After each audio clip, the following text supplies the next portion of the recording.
साथियों, आप सभी उम्मीद है कि मुझे सुन पा रहे होंगे। आज मैं आप लोगों के बीच जो भी बैंकर का मौजूदा संघर्ष है उस पर जो सवाल उठ रहे हैं, उन्हीं सवालों का जवाब देने के लिए आपके बीच में आया हूँ। आपने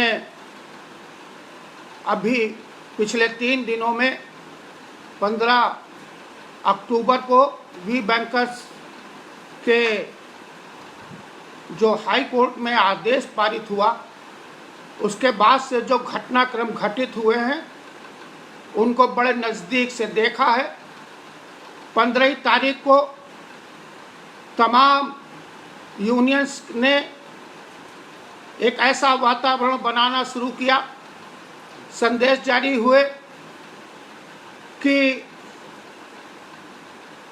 अधिकारियों का जॉइंट नोट कल साइन हो जाएगा, कर्मकारों का द्विपक्षीय समझौता 17 तारीख को साइन हो जाएगा। ये इस तरीके के घटनाक्रम घटित होने लगे। 4 लाइन के संदेश थे जिसमें यह कहा जा रहा था कि Mister Saumya Datta is in Mumbai, talks were held today, talks are going in right direction. Right direction बताया जा रहा था, लेकिन ये नहीं बताया जा रहा था कि बातचीत में हुआ क्या है। अगला दिन हम लोग देखते हैं, एक खबर आती है कि अधिकारियों के संगठन के साथ आज समझौता हो जाएगा, आज उनके जॉइंट नोट पे हस्ताक्षर हो जाएंगे। उसके बाद कर्मचारियों की बातचीत होती है। कर्मचारियों की ओर से ये कहा जाता है कि हम 20% विशेष भत्ते की मांग कर रहे थे, जबकि अब जो ऑफिसर के संगठन है वो 16.4% पर राजी थे। तो इस तरीके के संदेश आ रहे थे। फिर एकदम से एक संदेश आता है कल शाम को कि जो अभी तक संदेश थे कि talks are going in the right direction, वो ऐसा लगा जैसे गाड़ी पटरी से उतर गई। अब संदेश आया कि गाड़ी जो है वो अब पटरी से उतर गई है और अब संघर्ष किया जाएगा। आज आप सभी लोगों ने उन चारों संगठनों का वो संघर्ष वाला सर्कुलर देखा है। पहली बार, मैं तो ये कहूँगा कि पहली बार अधिकारियों के संगठनों ने सच बोला है। वो संघर्ष के अपने प्रपत्र में लिख रहे हैं कि अब कोई भी अधिकारी 6 बजे के बाद नहीं बैठेगा, 6 बजे के बाद व्हाट्सएप के जवाब नहीं देगा। यानी क्या मतलब इसका हुआ कि जो इनका वर्ड टू रूल है, जब इनकी बात नहीं सुनी जाती तब ये 8 घंटे की वर्किंग की बात करते हैं, और जैसे ही इनका उल्लू सीधा हो जाता है मैनेजमेंट को पूरी छूट दे देते हैं कि अधिकारियों को जितना चाहो, जैसे चाहो वैसे उत्पीड़न करो। ये अधिकारियों का, मैं नहीं कह रहा हूँ, अधिकारियों का प्रपत्र देखिए, सर्कुलर देखिए, वो खुद कह रहे हैं। कुछ साथी हमसे पूछ रहे हैं पेंशन के बारे में क्या है, उसके बारे में भी आज मैं आपसे चर्चा करूँगा। लेकिन अभी मौजूदा घटनाक्रम घटित हो रहे हैं, पहले उनके बारे में और जो शंकाएं हैं उनके बारे में आपसे बात करना चाहते हैं। शंका व्यक्त की गई है कि अब तक वी बैंकर क्या कर रहा था 3 साल से। अब ऐसा क्या हुआ है कि जब ऐन मौके पे द्विपक्षीय समझौते में हस्ताक्षर होने वाले थे तब वी बैंकर को हाई कोर्ट जाने की सूझी है। इस पर हम अपनी बात को स्पष्ट तरीके से, आपके दिमाग में जो शंकाएं हैं उनको दूर करना चाहते हैं। आप सभी लोगों ने देखा कि जब 11वें द्विपक्षीय समझौते का शुरुआत भी नहीं हुई थी, तब भारत सरकार के द्वारा 4 अनुस्मारक बैंकों को भेजे गए। इन अनुस्मारकों में नियोक्ता बैंकों से यह कहा गया कि आप समय से द्विपक्षीय समझौता करिए।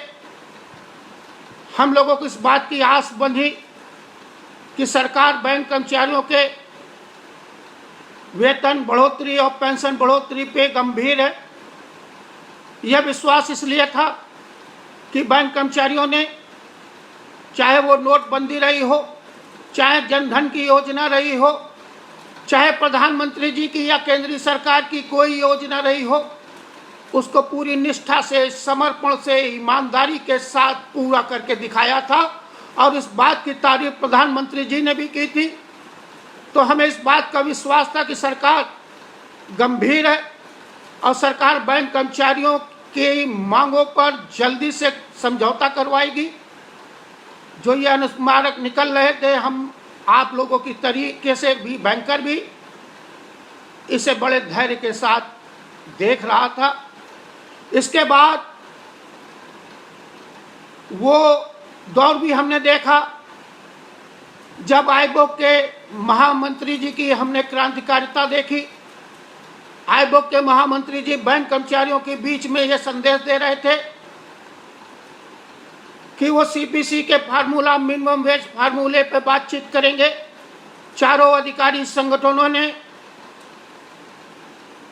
जो मांग पत्र रखा था, जो हम लोगों से वायदा किया था, वो वायदा यही था कि हम न्यूनतम वेतन और केंद्रीय वेतन आयोग का जो तरीका है, उस तरीके के आधार पर वेतन का पुनर्निर्धारण करवाएंगे, पेंशन का पुनर्निर्धारण करवाएंगे।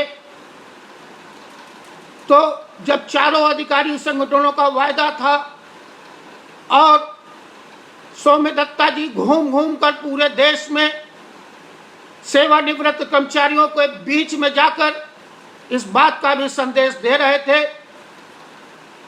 कि 1993 से आज तक 2020 तक जिस पेंशन का पुनर्निर्धारण नहीं हुआ है, सौम्य दत्ता जी के निर्देशन में उसका भी पुनर्निर्धारण होगा। तो हम लोग इस बात के लिए आशान्वित थे कि अधिकारियों के संगठन की अगुवाई में, श्री सौम्य दत्ता जी की अगुवाई में बैंक कर्मचारियों को वो सब कुछ मिलेगा जो वी बैंकर्स मांग करता रहा है। इसलिए वी बैंकर्स खामोशी के साथ जो राष्ट्रीय स्तर पर घटित हो रहा था, उस घटनाक्रम को देख रहा था। फिर एक दौर आपने वो भी देखा, आप में से बहुत से लोग भूल गए होंगे, देश की सबसे पुरानी वर्कमैन की यूनियन एआईबीए के महामंत्री जी कानपुर आए एक बैंक के अधिवेशन में और उन्होंने घोषणा की कि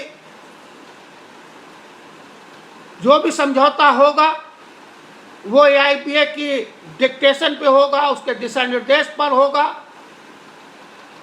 और अधिकारियों के संगठन इस मामले में देर कर रहे हैं, हम अलग से समझौता कर लेंगे। एक दौर वो भी आया। तो 2 साल वी बैंकर केवल ये देखता रहा कि या तो सरकार वायदा कर रही थी कि वो समय से द्विपक्षीय समझौता करवा देगी, अच्छा समझौता होगा, या फिर हमारे जो अधिकारी संगठन थे वो इस बात का विश्वास दिला रहे थे कि इस बार जो वेतन आयोग के आधार पर या मिनिमम वेज के आधार पर वेतन का पुनर्निर्धारण होगा। और ये बात आप सब लोग जानते हैं कि पिछले 1 साल से, पिछले साल 26 सितंबर से और आज तक लगातार वी बैंकर संघर्षरत है। आप में से बहुत से लोग सवाल कर रहे हैं, हम उनके भी जवाब देंगे। हम आपके बीच में आपके एक एक सवाल का आज जवाब देने के लिए आए हैं। तो जो वी बैंकर्स का संघर्ष है, जो लोग वी बैंकर्स से जुड़े हैं, इससे शुरुआत से जुड़े हैं, या बाद में जुड़े हैं, वो ये बात जानते हैं कि वी बैंकर्स परंपरागत यूनियनों से भिन्न है, जहां परंपरागत यूनियन कलेक्टिव बार्गेनिंग के आधार पर, पेइंग कैपेसिटी के आधार पर परसेंटेज इंक्रीज का खेल खेलती हैं, वहीं वी बैंकर्स 1957 में इंडियन लेबर कॉन्फ्रेंस में जो वेज रिवीजन के लिए सिद्धांत तय किए गए, वैज्ञानिक सिद्धांत तय किए गए, जिन सिद्धांतों के आधार पर वेतन आयोग वेतन का पुनर्निर्धारण करता है, जो साइंटिफिक है, वैज्ञानिक है, जिसमें इस बात पर ध्यान दिया जाता है कि एक आदमी को खाने के लिए कितना चाहिए, एक आदमी को रहने के लिए कितना चाहिए, एक आदमी को कपड़े पे कितना खर्चा होगा। और जब इसकी चुनौती दी गई सुप्रीम कोर्ट ने, तो सुप्रीम कोर्ट ने कहा कि एक और मांग जोड़िए, और वो मांग है बच्चों की पढ़ाई और उनकी शादी। तो जो ये वैज्ञानिक तरीके से जो मिनिमम वेज निर्धारित करने का फार्मूला है, इस फार्मूले के आधार पर पहले न्यूनतम वेतन निर्धारित होता है। फिर आप सब लोग जानते हैं कि केंद्रीय सरकार ने खुद अपना अध्यादेश निकालकर यह बताया है, यह बैंक कर्मचारियों का जो अधिकारी है, JMGS 1 है, वो केंद्रीय सरकार के क्लास 1 अधिकारी के बराबर है। कर्मचारियों का जो और सबऑर्डिनेट स्टाफ का वर्ग है, यह केंद्रीय सरकार के ग्रेड C कर्मचारी के बराबर है। तो जब बराबरी आपने निर्धारित कर दी, इक्विवेलेंस ऑफ पोस्ट निर्धारित कर दी, तो सैलरी और पेंशन में भी इक्विवेलेंस ऑफ पोस्ट की मांग वी बैंकर करता रहा है। वी बैंकर बैंक कर्मचारियों की सेवाओं को, उनके अधिकारों को एक कमोडिटी की तौर पर मानते हुए उसका मोल तोल करने, जैसा कि आपने देखा कि पहले 2%, फिर 5%, फिर 8%, जैसे आप कोई सामान खरीदने जाते हैं तो जिस तरीके से बार्गेनिंग करते हैं, उसी तरीके से हमारी सेवाओं की, हमारे अधिकारों की 54 साल से बार्गेनिंग हो रही है। और उस बार्गेनिंग के आधार पर, भुगतान क्षमता के आधार पर हम लोगों को ठगा जाता रहा है। एक समय 1979 तक जो बैंक कर्मचारी केंद्रीय सरकार के कर्मचारियों से ऊपर थे, जब से द्विपक्षीय समझौता आया, उसके तीसरे समझौते के बाद से बैंक कर्मचारियों की हालत बद से बदतर होती चली गई है। आज बैंक कर्मचारियों की हालत इतनी खराब है कि हम आपको दो एक उदाहरण बताते हैं। अभी भाई हमारे पेंशन के बारे में बात कर रहे थे। 1993 में पेंशन का पहला समझौता हस्ताक्षरित होता है, 1995 से लागू किया जाता है, और ये 2020 है। बैंक कर्मचारियों की पेंशन वही की वही है, जबकि केंद्रीय सरकार के कर्मचारियों की पेंशन जितनी बार वेतन आयोग आता है उतनी बार पुनर्निर्धारित होती है। बैंक कर्मचारियों की पेंशन एक बार भी पुनर्निर्धारित नहीं हुई है। और पेंशन के नाम पे क्या क्या खेल खेला गया है। आप में से बहुत से लोग युवा हैं, जो हमारे युवा 1/4/2010 से बैंक में आने वाले थे, जो अभी बैंक सेवा में आए नहीं थे, अभी किसी संगठन के सदस्य नहीं बने थे। उनके भविष्य का भी फैसला हमारे नेताओं ने किया, और यह किया कि 1/4/2010 के बाद आने वाले जो युवा हैं, इन्हें पेंशन फंड का लाभ नहीं मिलेगा। ये नई पेंशन नीति के तहत इनको लाया जाएगा। और 2010 का जो समझौता हुआ था, उसमें पेंशन के एक विकल्प के नाम पर जो लोग उस समय सेवा में थे, उनसे नवंबर 2007 का 2.8 गुना, यानी उनका जितना एरियर था, वो एरियर की पूरी राशि ली गई थी। जो लोग रिटायर्ड थे, उनसे बैंक कंट्रीब्यूशन का 156% लिया गया था। तो हमारे ही नेताओं ने बैंक कर्मचारियों के पेंशन के लाभ के आधार पर 3 अलग अलग ग्रुप बनाए।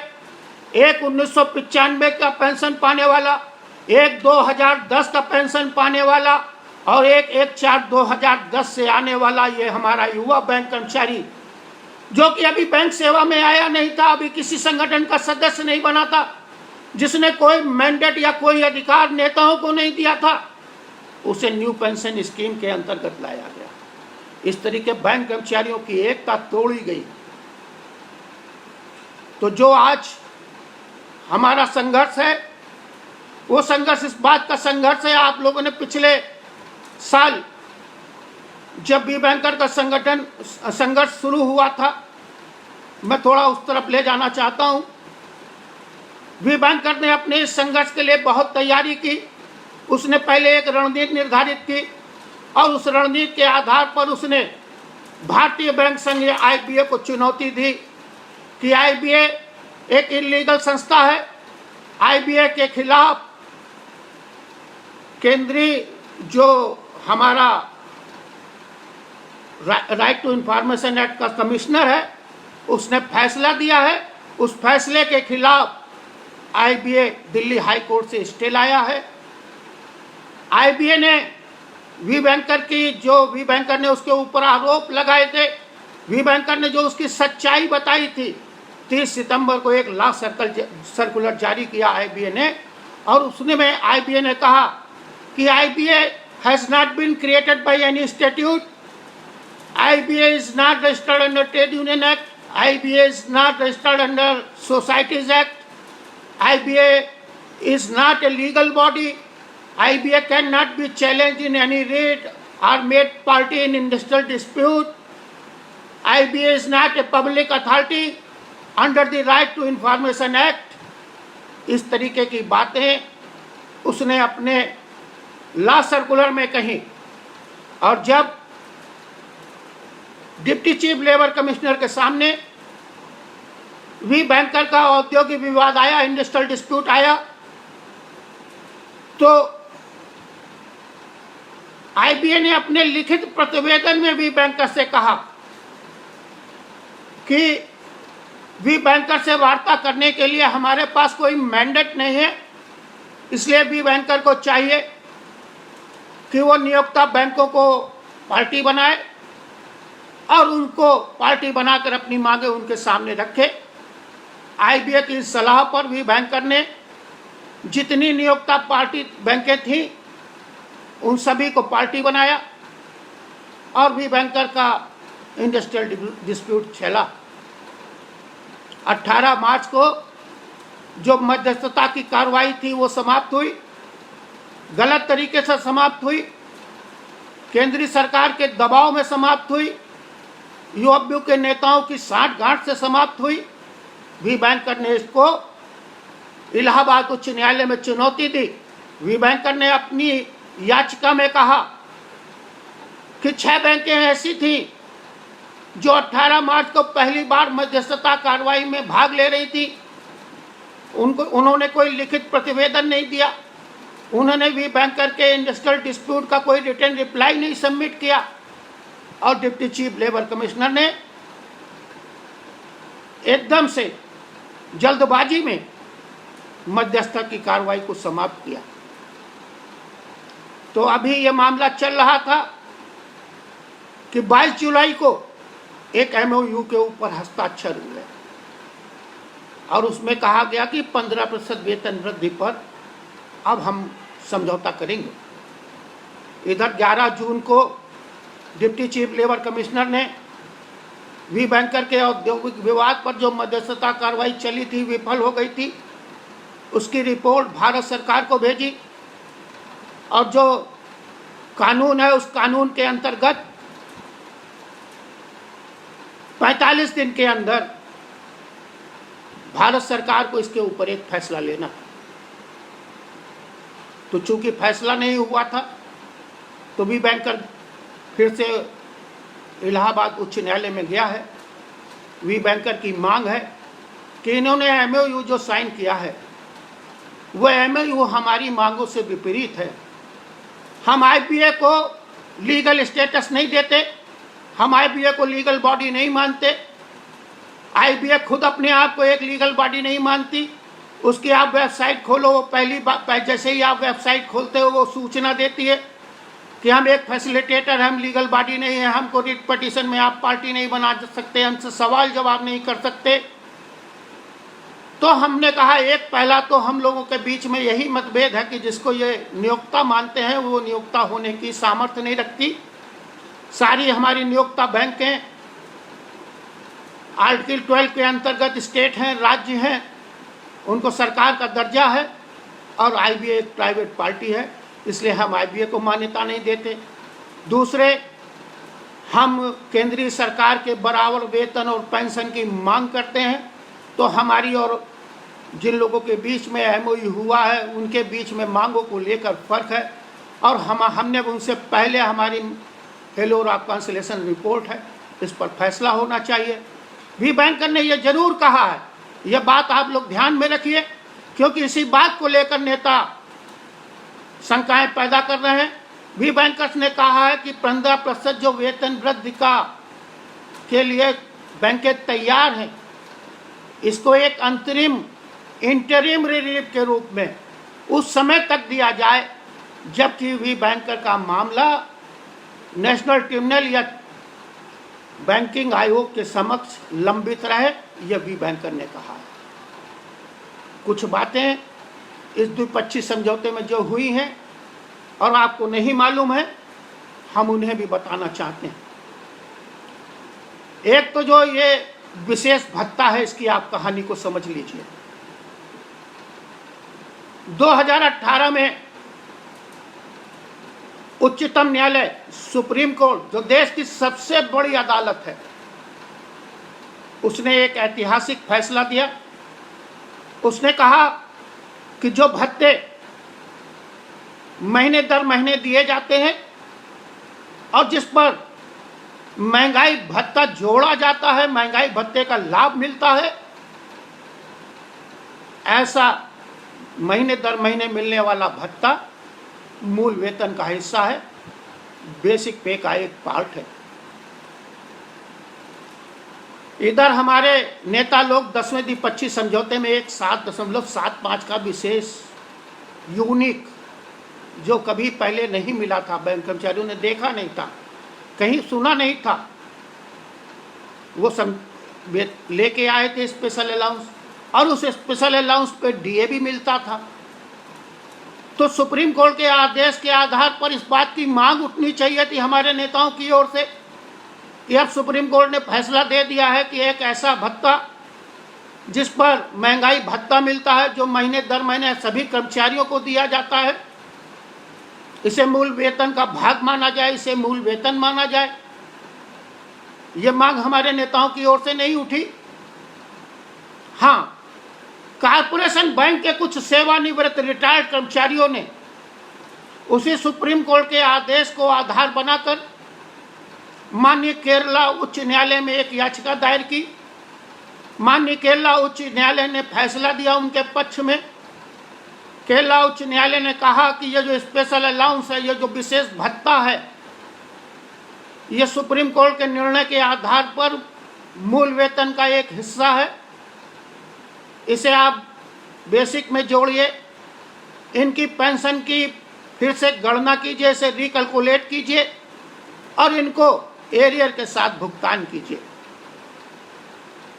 अब ये भी बात हो गई कि वहाँ से जीत गए थे, हमारे रिटायर्ड कर्मचारी जीते थे, तो रिटायर्ड और वर्किंग दोनों के लिए मांग उठनी चाहिए थी, हमारे नेताओं की ओर से मांग उठनी चाहिए थी कि इस विशेष भत्ते को जोड़ो।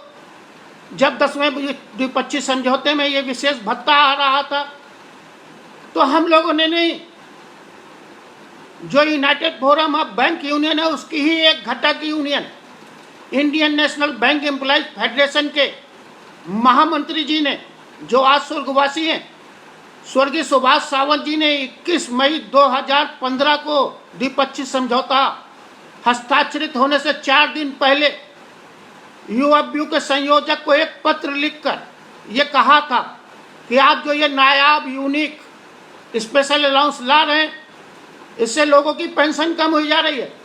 आप पहले यूएफबीयू की मीटिंग बुलाइए, इस अनामिली को दूर कीजिए और फिर इस समझौते पे हम लोग हस्ताक्षर करेंगे। उनकी बात अनसुनी की गई थी। स्वर्गीय सावंत ने जो कहा था उसको सुप्रीम कोर्ट की जब मोहर लग गई थी तब तो कम से कम ये मांग उठनी चाहिए थी, लेकिन ये मांग नहीं उठी।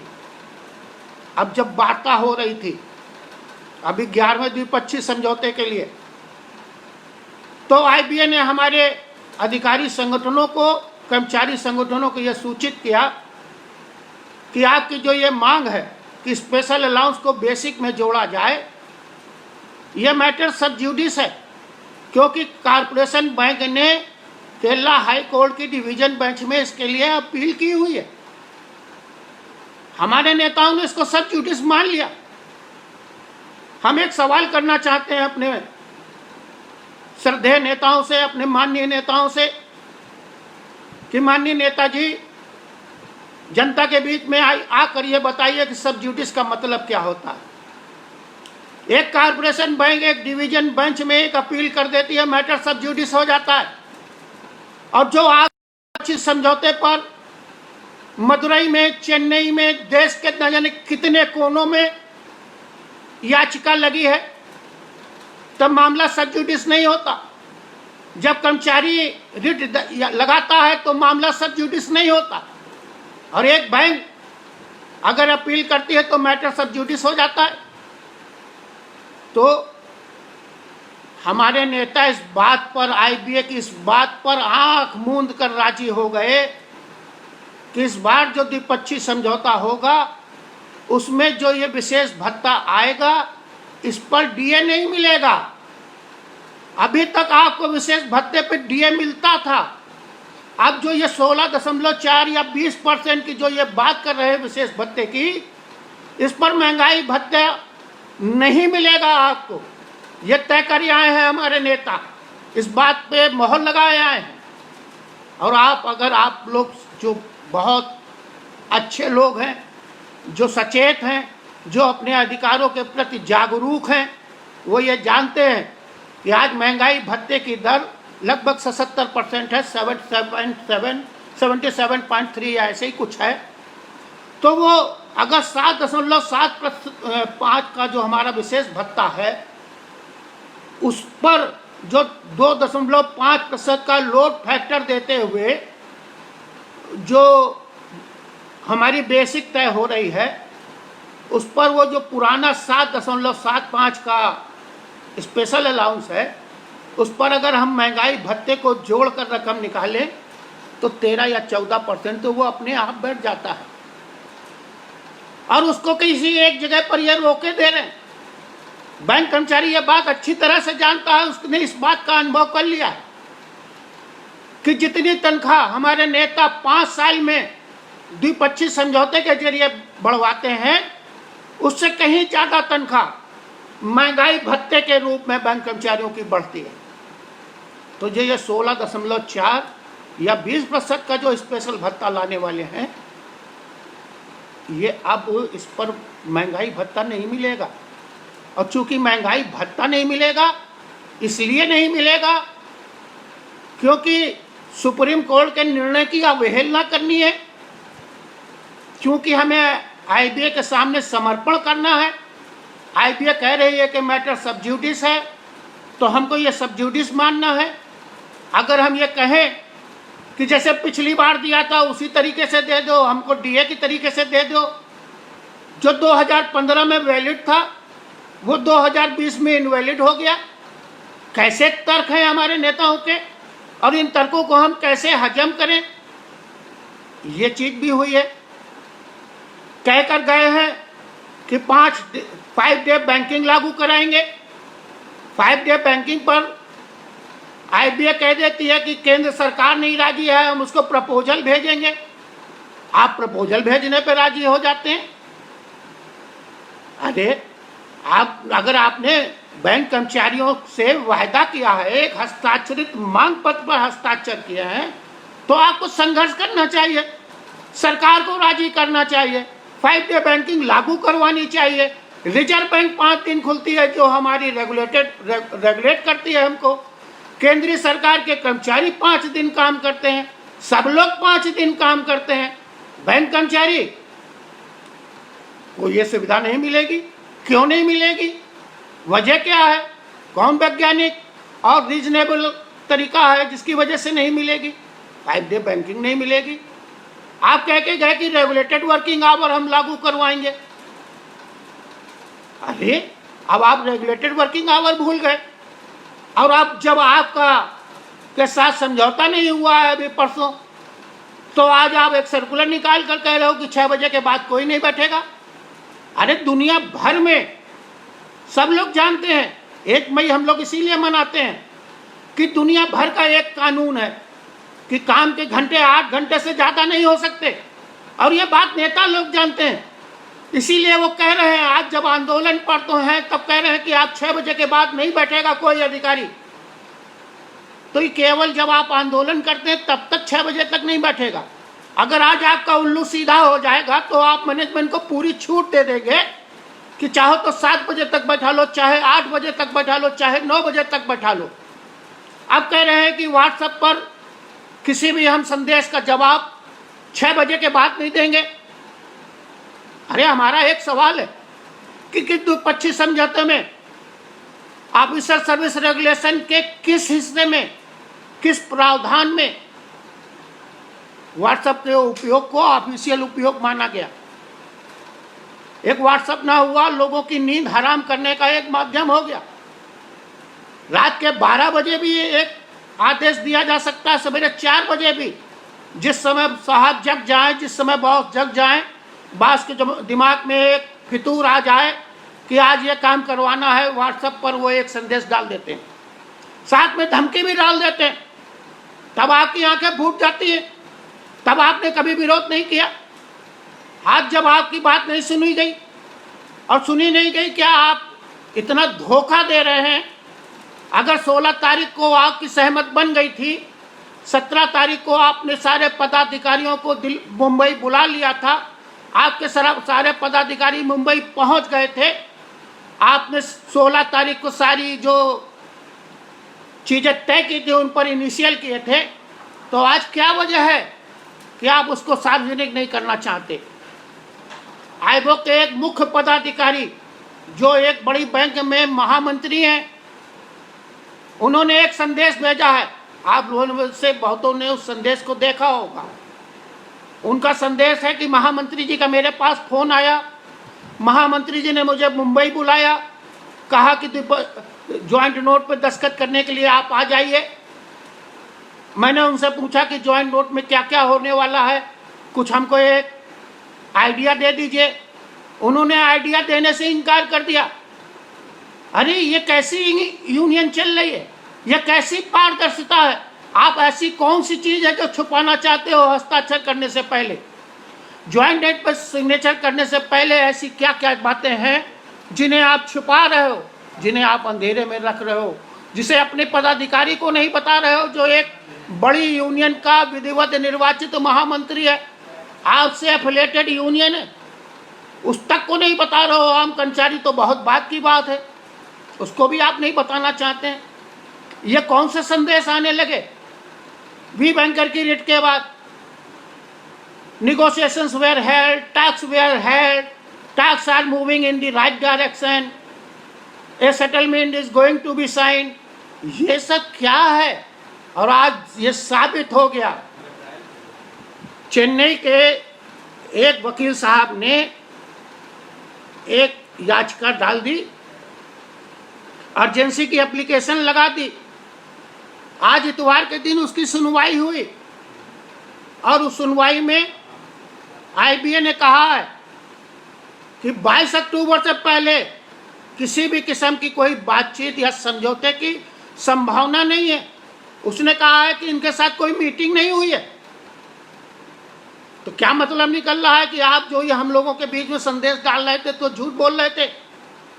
अगर आपकी मीटिंग हुई है तो अपना मिनट्स दिखाइए, पब्लिक में डाल दीजिए, अपने मेंबरों के बीच में डालिए, अपने पदाधिकारियों को बताइए, सार्वजनिक कीजिए। ऐसी कौन सी चीजें जिनको आप छुपा रहे हैं? और जो ये आप 15% का जो गणना करने लगते हो, एक बहुत ध्यान से सोचे जाने की बात है कि 2.5% हमारा मूल वेतन में 2.5% तो मूल वेतन में जोड़ देंगे। अब 12.5% कहाँ ले जाएंगे? एक प्रश्न उठना चाहिए, आपके दिमाग में उठना चाहिए। हर एक जो भी रीजनेबल माइंड है उसके मन में ये बात उठनी चाहिए कि बाकी का 12.5% कहाँ ले जाएंगे? तो 12.5% में एक 5 दिन की पीएल इनकैश होगी।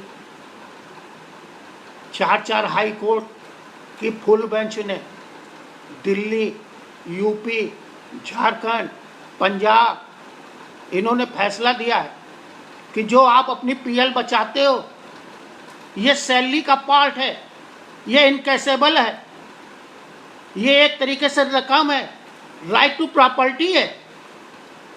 हमारी 5 दिन की तनख्वाह बेचकर हमको 5 दिन की तनख्वाह मिलेगी, और ये 5 दिन की जो तनख्वाह मिलेगी इसको द्विपक्षीय समझौते की लागत में 15% में शामिल किया गया। पैसा हमारा, छुट्टी हमने बचाई, उस छुट्टी के बदले में हमें पैसा मिल रहा है और उसको लागत में आप जोड़ दे रहे। ऐसे ही हमारे जो रिटायर्ड कर्मचारी हैं उनको एक मेडिकल की सुविधा मिली हुई है। वो मेडिकल की सुविधा ऐसी है कि एक तो हम उनकी पेंशन बहुत कम, उस पर 40,000, 42,000, अगर 4 लाख रुपया का बीमा लेने पे 40,000, 50,000 रुपए का प्रीमियम है। जो पुराना रिटायर्ड कर्मचारी है जिसकी पेंशन बहुत कम है, उसकी 3 महीने की पेंशन केवल प्रीमियम देने में खर्च हो रही है। प्रधानमंत्री जी की एक आरोग्य योजना है, उसकी तुलना में ये बड़ी महंगी है। पंजाब सरकार की एक योजना है, उससे ये महंगी है। कई बैंकें अपने ग्राहकों को मेडिकल इंश्योरेंस की सुविधा दे रही हैं, उससे ये ज़्यादा महंगी है। और ये कैसे आई है इसको भी जान लेना जरूरी है। 2008 में एक सर्कुलर निकलता है कि बैंक के जो रिटायर्ड सीएमडी होंगे, रिटायर्ड ईडी होंगे, उनको और उनके परिवार को हॉस्पिटलाइजेशन की सुविधा मिलेगी। एक नेताजी ने अपना इस बात का बिल दाखिल किया, उनका बिल रिजेक्ट हुआ। वो दिल्ली हाई कोर्ट में गए।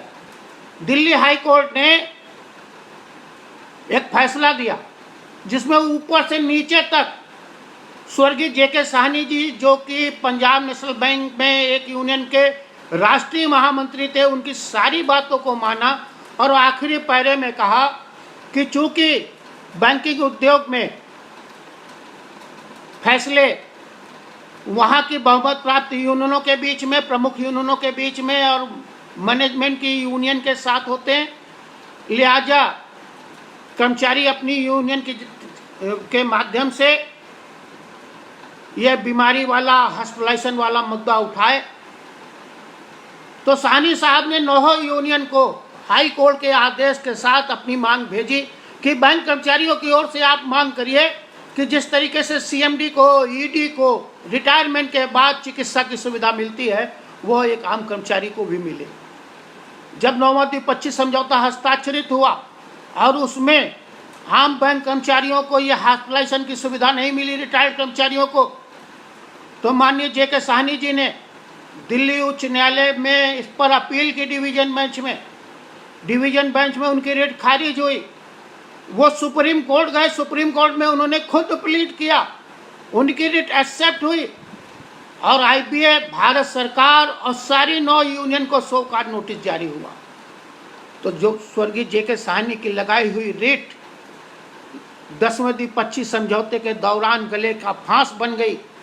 अब इनके लिए यह आवश्यक हुआ कि हॉस्पिटलाइजेशन और मेडिकल के ऊपर ये कोई फैसला ले, और ये फैसला लेने के लिए इन्होंने एक ये नायाब, यानी हमारे ही पैसा लेंगे, हमारे रिटायर्ड कर्मचारी का ये पैसा लेंगे और उस रिटायर्ड कर्मचारी के पैसे से उसका इलाज करवाएंगे इंश्योरेंस के जरिए। ये काम इन्होंने किया है। पेंशन का पुनर्निर्धारण नहीं, जो कम पेंशन मिल रही है उसमें ये बीमा का लाभ। और आप में से बहुत से लोगों को एक बात नहीं मालूम होगी, मैं आपको बता रहा हूँ, जिसकी ये बहुत लेते जा रहे हैं और उपलब्धि बताकर ले रहे हैं कि जो फैमिली पेंशन है हमारे बैंक कर्मचारियों की, उसकी एक सीमा तय है 10,000 रुपये। एक केंद्रीय सरकार के कर्मचारी स्वीपर की अगर आज डेथ हो जाए तो उसकी पत्नी को जो फैमिली पेंशन मिलेगी, वो जो हम लोगों की बैंक के जीएम साहब हैं, उनकी अगर डेथ हो जाए तो उनकी पत्नी को जो फैमिली पेंशन मिलेगी उससे 2 गुनी ज़्यादा है। कितना अपमानजनक फैमिली पेंशन है बैंक कर्मचारियों की, और इसको ये उपलब्धि बताते। अब एक सीमा बांध आए 10,000 रुपया, आज 10,000 रुपया में कैसे गुजारा होगा किसी परिवार का? आप कुछ सोचते नहीं है, आपकी संवेदनाएं मर गई हैं। अरे ट्रेड यूनियन जानी जाती है पुराने अधिकारों की रक्षा के लिए और नए अधिकारों के सृजन के लिए। आप तो हमारे जो पुराने नेता थे, जिन्होंने शास्त्री अवार्ड, देसाई अवार्ड जैसे अवार्ड दिए थे, जिन्होंने संघर्ष किया था, जिनमें निष्ठा थी, समर्पण थी, जिन्होंने अपनी नौकरी दांव पर लगाकर ट्रेड यूनियन की थी, उनके द्वारा हासिल किए गए अधिकारों को आज समर्पण के जरिए आप बेचे दे रहे हैं। रिजर्व बैंक का मास्टर सर्कुलर कहता है, आप पढ़ लीजिएगा, रिजर्व बैंक का मास्टर सर्कुलर है कस्टमर सर्विस के ऊपर। वो ये कहता है कि कैश ट्रांजैक्शन और पब्लिक आवर्स के बीच में 1.5 घंटे का अंतर होना चाहिए, यानी 3:30 बजे के बाद पब्लिक डीलिंग नहीं हो सकती। अधिकतर बैंकों में 4 बजे तक पब्लिक डीलिंग, कैश 4 बजे तक रिसीव होता है। कैसे नेता हैं हमारे नेता हैं जो रिजर्व बैंक का सर्कुलर लागू नहीं करा सकते? केंद्रीय सरकार एक सर्कुलर जारी करती है कि जो महिलाएं हैं वे अगर अविवाहित हैं तो पिताजी के पास रहेंगी, माताजी पिताजी के पास रहेंगी, अगर विवाहित हैं तो पति के पास रहेंगी। उनकी भी कोई सुनवाई नहीं होती, वो कागज पर धरा हुआ है केंद्र सरकार का निर्देश। तो जो आप समझौता कर आते हैं उसको भी लागू नहीं कराते हैं। Single window operator, single window operator भी, इनकी आप ड्यूटीज पड़ी है 9वें द्विपक्षीय समझौते के अंतर्गत, और उनकी तुलना स्पेशल एसिस्टेंट की ड्यूटी से करिए। Verification of signature single window operator AOP की ड्यूटी में नहीं है। स्पेशल एसिस्टेंट की ड्यूटी में लिखा है कि passing will include verification of signature, लेकिन सिंगल विंडो ऑपरेटर बी में नहीं लिखा है। क्यों नहीं लिखा है? क्योंकि जो CBS का सिस्टम है वो मेकर और चेकर पर आधारित है, 4 आइज कंसेप्ट पर आधारित है। कोई भी एंट्री जो होगी उसका एक मेकर होगा, उसका एक चेकर भी होगा। जो 20,000 तक का भुगतान हो रहा है, 25,000 तक की रिसिप्ट हो रही है, एक ही कर्मचारी मेकर है, एक ही कर्मचारी चेकर है। आप आंखें बंद किए हुए। 9वें द्विपक्षीय समझौते ने व्यवस्था की कि सिंगल विंडो ऑपरेटिंग सिस्टम होगा। अधिकारियों की संख्या बहुत बड़े पैमाने पर होगी। अधिकारी अपने मातहत कर्मचारी के बगल में बैठेगा ताकि ग्राहक सेवा तेज हो। ऐसा भी आप नहीं करवा पाए। आप केवल एक काम कर रहे हैं, अभी द्विपक्षीय समझौते पे हस्ताक्षर नहीं है, अभी द्विपक्षीय समझौता हस्ताक्षरित नहीं हुआ है। लेकिन एक सर्कुलर आपने देखा है, बड़े पैमाने पे देखा है कि 2% लेवी ली जाएगी, और इस तरीके से ली जाएगी, मैनेजमेंट को लिख रहे हैं कि एरियर से सीधे काट लो। अरे भाई, बैंकिंग लॉ है, बिना हमारी अथॉरिटी के, बिना हमारी डेबिट अथॉरिटी के, बिना हमारे मैंडेट के हमारे खाते से एक नया पैसा नहीं कट सकता। ये नेता मांग कर रहे हैं और मैनेजमेंट भी मांगे मान लेते हैं कि जो आपको एरियर मिलेगा उससे 2% की कटौती सीधे हो जाएगी, आपकी इच्छा हो या ना हो।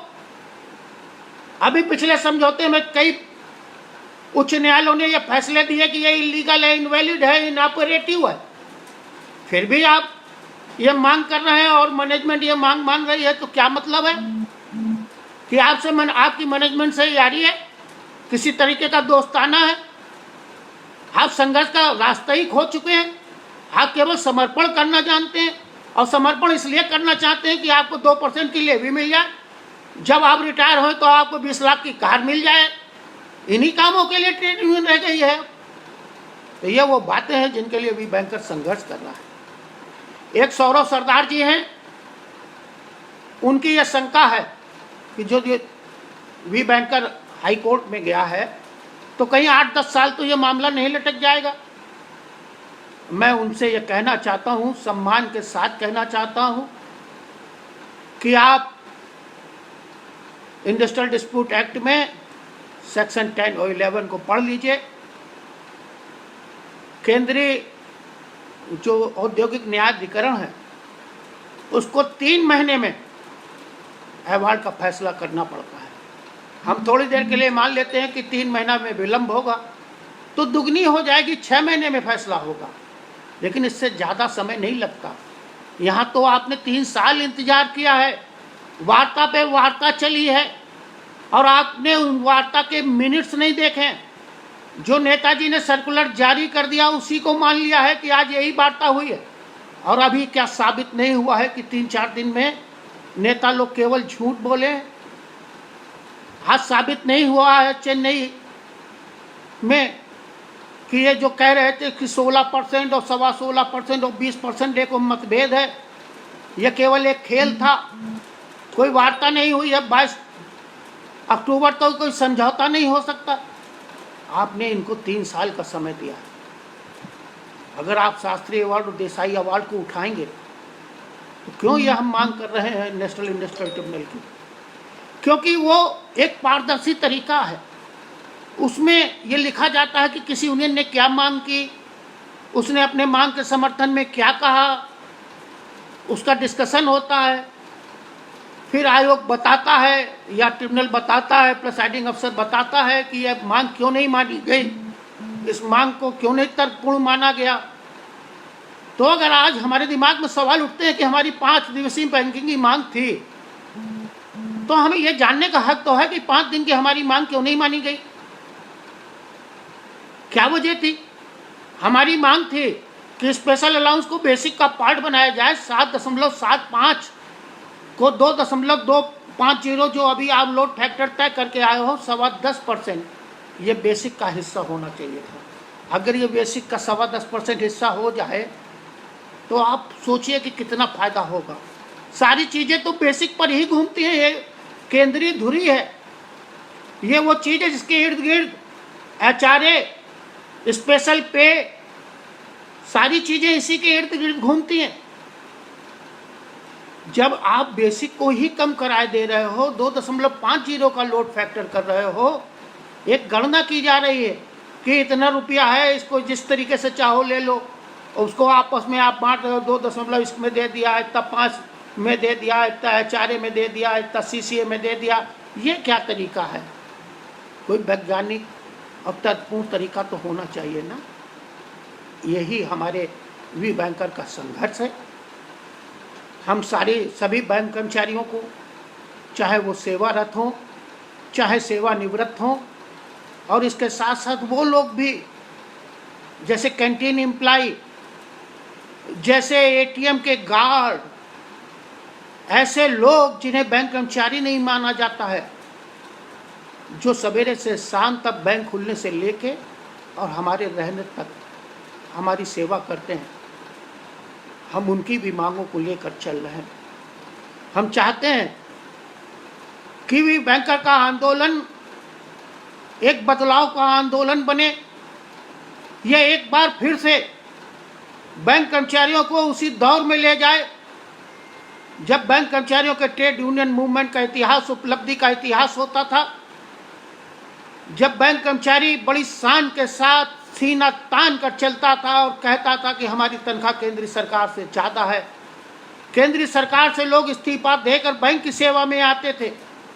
आज बैंक की सेवा इतनी दयनीय हालत में है कि हमारा बेरोजगार युवा बैंक में इसलिए आता है कि उसको कहीं दूसरी जगह नौकरी नहीं मिलती है, तब आता है। हम जब बैंक सेवा में लगे थे तब नौबत इस तरीके की थी कि नौकरी बैंक में लगती थी तो अखंड रामायण का पाठ होता था, सत्यनारायण की कथा होती थी, 2 महीने बाद शादी के रिश्ते आना शुरू हो जाते थे, लड़का बैंक में लग गया। आज बैंक की नौकरी किस हालत में पहुंचाई है? इस द्विपक्षीय समझौते ने ये कमाडिटी बैंक कर्मचारी को कमाडिटी समझ के उसका मोल तोल करने की जो ये परंपरा शुरू हुई है, उसने जिस हालत में पहुंचाया है, जो ये अपमान हुआ है, तो ये वी बैंकर का आंदोलन बैंक कर्मचारियों के मान सम्मान और स्वाभिमान का आंदोलन है।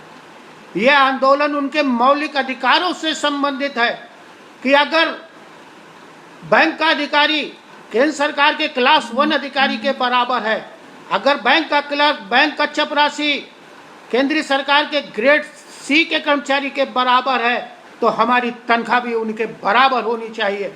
और अगर हम केंद्र सरकार की योजनाओं का क्रियान्वयन करते हैं, उन्हें लागू करते हैं, तो हमें भी केंद्रीय सरकार के कर्मचारी का दर्जा मिलना चाहिए, हमें भी वो सम्मान मिलना चाहिए। आपने कोरोना के पीरियड में देखा, जहां रेलवे के कर्मचारी, केंद्रीय सरकार के कर्मचारी घर में बैठे हुए थे, वहीं कोरोना के संकट के दौरान बैंक खुले हुए थे, सरकार के की रकम का भुगतान कर रहे थे, लोगों की सेवा कर रहे थे। हमारे न जाने कितने अनगिनत साथी कोरोना का शिकार हुए, उनकी डेथ हुई है। और राजस्थान उच्च न्यायालय का फैसला आने के बावजूद भी हमारे ये ट्रेड यूनियन के नेता बैंक कर्मचारियों को कोरोना वॉरियर्स की श्रेणी में शामिल नहीं करवा पाए। ये कैसा इतिहास चल रहा है बैंक कर्मचारियों का? ये कैसा ट्रेड यूनियन मूवमेंट है जहां हमारे मान और सम्मान का सौदा हो रहा है? इसलिए मैं आप लोगों से, चाहे आप सेवानिवृत्त हो चाहे सेवारत हो, उन सब से ये अनुरोध करता हूं कि आप वी बैंकर के आंदोलन को मजबूत कीजिए। अगर आप किसी कारण से, कोई भी वजह हो सकती है, आप वी बैंकर से जुड़ना नहीं चाहते, मत जुड़िए। हम हमेशा कहते हैं और फिर कह रहे हैं कि वी बैंकर ट्रेडिशनल यूनियनों की तरह नहीं है। वी बैंकर माहवारी वाली यूनियन नहीं है। वी बैंकर के लिए चंदा और लेवी जरूरी नहीं है। आप अगर वी बैंकर की विचारधारा से सहमत नहीं है, इसको एक नया पैसा मत दीजिए, आप इसके सदस्य मत बनिए।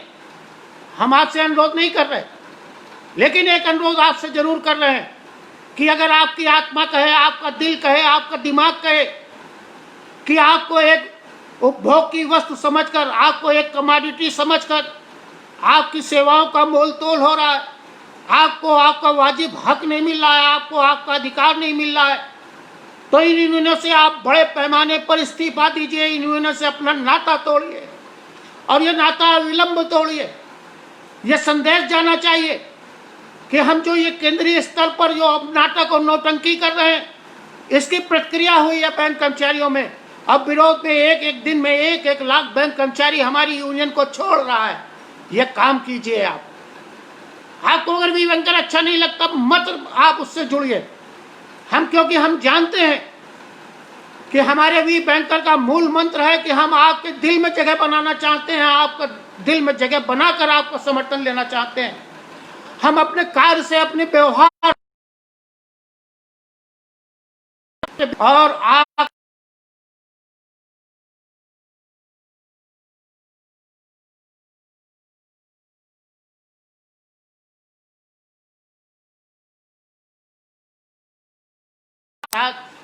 खत्म करें। तो हम धन्यवाद देते हैं, आपने हमको इतनी देर सुना। मैंने अपनी ओर से पूरी कोशिश की है कि हम वी बैंकर के आंदोलन के बारे में आपको बताएं। आप में से जिन लोगों ने आज प्रश्न उठाए होंगे, शंकाएं जाहिर की होंगी, उन पर मैं फिर 21 तारीख को, यानी 22 से एक दिन पहले, आज हम सभी लोग फिर से इलाहाबाद गए थे, तैयारियों में व्यस्त हैं।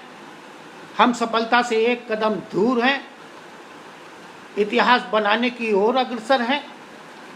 नवरात्र का पर्व चल रहा है, देवी माँ की कृपा होगी तो इसी नवरात्र में एक नए इतिहास की रचना होगी और इसका श्रेय जाएगा युवा बैंक कर्मचारियों को। इन युवा बैंक कर्मचारियों को जिन्होंने वी बैंकर को जिंदा रखा है, जिन्होंने अपने आर्थिक अनुदान से वी बैंकर को इस स्थिति में लाया है कि वी बैंकर उच्च न्यायालय में जा पाया है।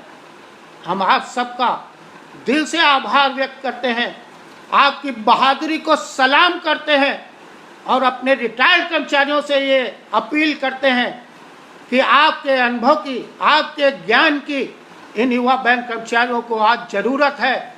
आप भी आगे आइए, सड़क पर उतरिए, इन युवा बैंक कर्मचारियों का मार्गदर्शन कीजिए, इनके प्रेरणा के स्रोत बनिए। जय हिंद, जय भारत। ठीक है।